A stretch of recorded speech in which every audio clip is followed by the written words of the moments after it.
Hello friends, welcome back again to the channel. I hope everyone is safe. In this video, I would be providing very important interview question and answers. So I have provided answers and observations from my side. You can add details into the question if you like it. So now let's go to the first question what we have. What is the correlation between service level and occupancy? The answer you may provide service level and occupancy have a positive correlation. Service level is the percentage of calls answered within a specific time frame or threshold. Occupancy is the percentage of time agents spend handling calls, chats, email. We know that service level is the number of call answered within threshold divided by total number of calls offered. So the threshold could be anything depending on the agreement between the company and the client 20 second, 30 second, or even 40 seconds. So all the calls need to be answered within that threshold.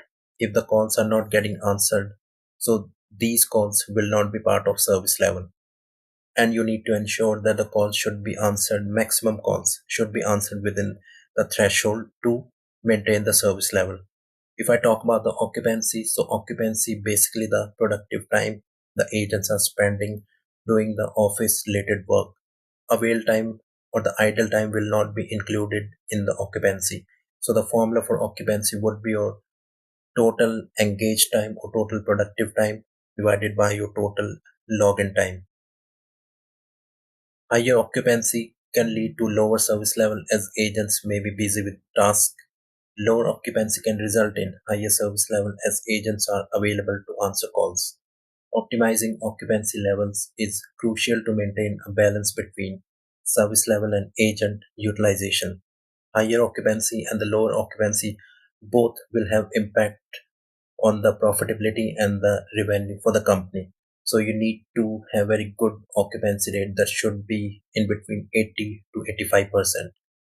If you provide that kind of answer, so that would be more than sufficient. Now let's go to the next question what we have. Can you provide an example of a successful workforce optimization project you have led in the past? So the answer you may provide, certainly I led a workforce optimization project that resulted in a 20% reduction in labor cost while improving service quality. This involved implementing a more efficient scheduling algorithm, reallocating resources based on demand patterns, and introducing automation for routine tasks. The project was a collaborative effort that yielded significant positive outcomes. So, this could be the example you may provide if you have done some other kind of project, so you can also provide the more relevant information into that to make sure that you need to keep the answer short and crisp to get your answer conveyed properly. Next question we have, how do you ensure efficient staff allocation and scheduling during peak and off peak hours?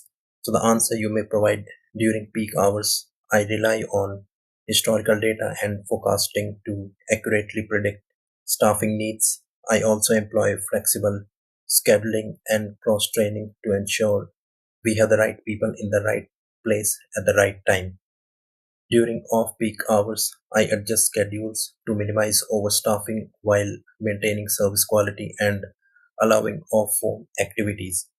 During peak hours, it means that you have very high call volume. At that point of time, you need to ensure that how to make the changes in the schedule to have the maximum staffing available, and what kind of cross training agents you may have that can help in answering the maximum calls. So basically, it's all about putting the right people at the right time in the right frame just to make sure that you have all the workload can be answered during the peak hours. And in the off peak hours, it means that you have the agents available, they are not productive, so you can just put them into any kind of feedback coaching that can be requested by the supervisor to improve their overall product knowledge. Next question we have, can you explain your approach to workforce forecasting and demand planning? The answer you may provide, by analyzing historical data and trends to forecast future demand. I also take into account seasonality, market changes, and any upcoming events that may impact workload. It is crucial to maintain open communication with other departments to gather insight for accurate forecasting. This is kind of a critical step. You need to analyze historical data very carefully, and if you find out any abnormal data, if you find out one time activity that fluctuated the call volume, so you need to normalize the call volume, and you have to factor in any kind of seasonality, any market changes, any changes in the current process. So all these things may increase or decrease the call volume or the workload. So you need to maintain open communication with other departments also to gather the insight for accurate forecasting. Next question we have: how do you handle unexpected fluctuations in workforce demand or sudden callouts? The answer: you may provide in such situations. I have a contingency plan in place. I maintain a pool of on call or part time employees who can be called in when needed. Additionally, cross train staff to fill multiple roles, ensuring we can adapt quickly to unexpected changes without compromising service quality. You need to ensure that you have a backup plan in place to ensure that you have the right number of resources to be available in case of any situations that needs to have maximum people to be available. So you can have the part timers also be to be called, and you need to ensure that at the same time to cross train the agents so the one agent can handle multiple type of calls. So that will definitely help us to meeting the service level and reducing the average speed of answer. All these things will help to removing any kind of negative impact for the customers, and all the calls, chat or emails would be answered as soon as possible without compromising service quality. What is the purpose of workforce forecasting in management? Your options are A. Predicting employee vacations, B. Estimating future workforce needs, C. Determining employee performance, D. Assigning daily tasks to employees. So the correct answer for this question is option number B. Estimating future workforce needs. Let's go to the next question. Which metrics measure the average time an employee spends working on tasks or calls in relation to their total logged in time? Your options are A. Absenteeism rate, B. Utilization rate, C. Turnover rate, D. Attrition rate. So the correct answer of this question is option number B, which is utilization rate. Next question we have: what does workforce scheduling primarily involve? Correct answer for this question is option number C, balancing employee shift with anticipated workload. So the question here is forecasting for outbound call center or outbound campaign or account. What are the steps required?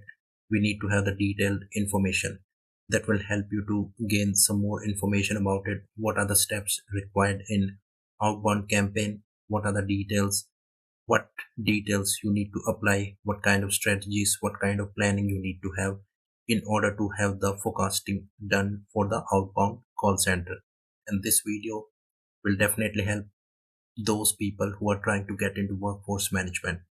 So here we can provide the answer in that situation. Forecasting for an outbound call center involves several steps to ensure accurate predictions of call volumes, agent requirements, and overall performance.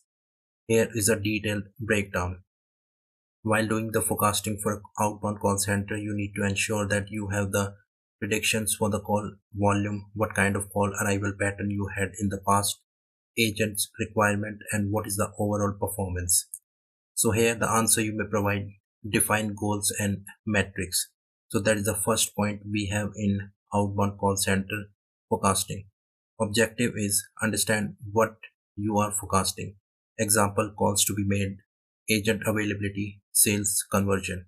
So here I'm talking about the calling profile. So the same goes for the chat or the email profile. For that you need to understand that what you are forecasting, how many calls you are expecting to be made, what is the agent availability depending on that, and what kind of sales conversion or the sales or the trying to or the calls you are trying to make. Key metrics: dialing attempts, contact rates, conversion rates, average handle time, occupancy and abandonment rates. You need to ensure that dialing attempts after one or two calls, the agent should dial the another number. What is the contact rate? Contact rate would be the price of one outbound call. So that is agreed between the company and the client. Conversion rate, if it's a sale process, so how many calls are being converted into the sales? What would be the average handle time? How much time a call should be finished? And what should be the occupancy and abandonment rate? So these things are very important, and these define the goals and metrics while doing the forecasting for outbound call center. After that, we have gather historical data, collect past data on call volume, daily, weekly, and seasonal trends, contact rates, how many attempts lead to actual conversations, agent productivity and availability, sales or lead conversion trends, ensure data accuracy and completeness to avoid skewed or inaccurate forecast.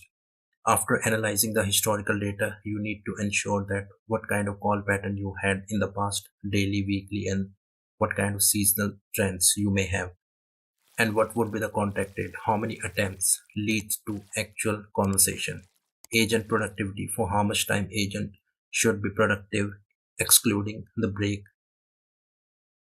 how many outbound calls one agent has to make in a day, and what kind of lead conversion trends we had in the past and what is going to be in the future. So you can predict all these things with the help of data accuracy and completeness to avoid any kind of incomplete forecast accuracy. After that, we have analyze external factors. Consider variables that may affect outbound call volumes, seasonal trends, higher activity during certain months, holiday seasons, marketing campaigns, upcoming promotions or lead generation efforts, economic conditions, changes in customer behavior based on market, time zones, impact of customer availability in targeted region.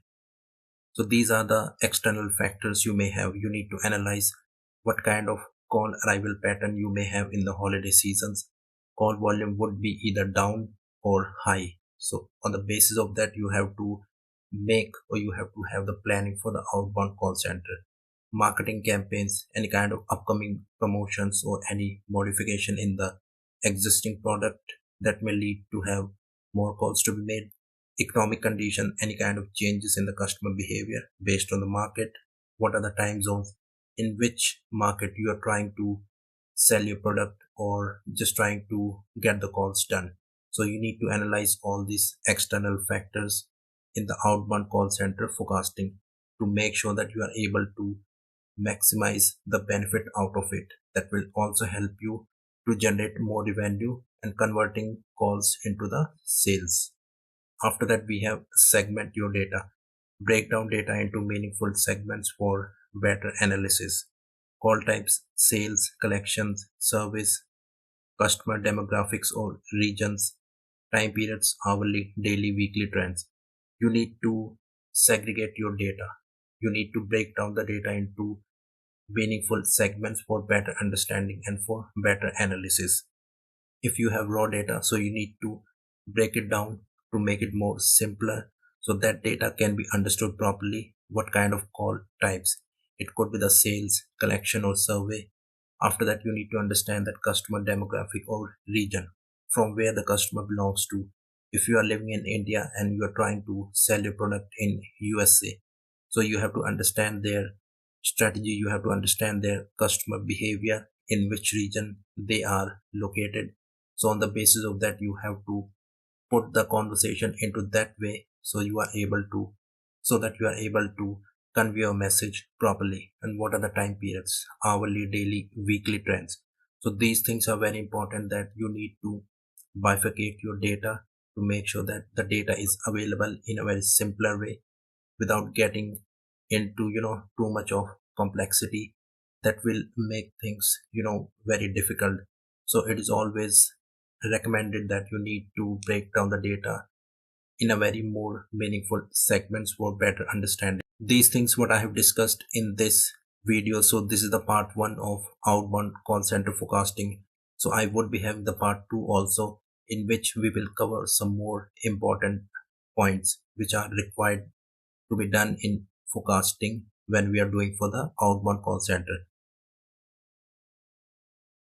So you can provide all the points what we have discussed. So the first point was your define goals and metrics, and after that we had gather historical data. After that we have analyze external factors. Then we had the segment your data. If you are provide the answer in such way that you will be able to convey your message properly, and hopefully you will be selected in the interview. So these things are very important, and in case if you have any doubt, please mention in the comment section. I would be more than happy to provide the answers. And if you like the video, please subscribe and share. So how we can reduce the shift inflex? I have already made a video in that. So if you haven't checked that, please try to see that.